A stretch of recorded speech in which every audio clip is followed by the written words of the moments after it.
I was shocked, but I got to get to work. See ya, it's cold. I'm actually looking forward to going to work.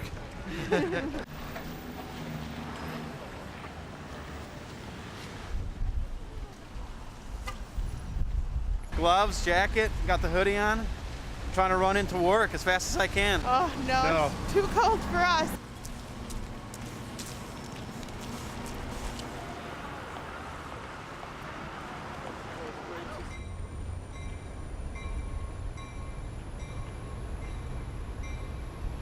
It's a nice bitter cold, especially for the people whose power went out.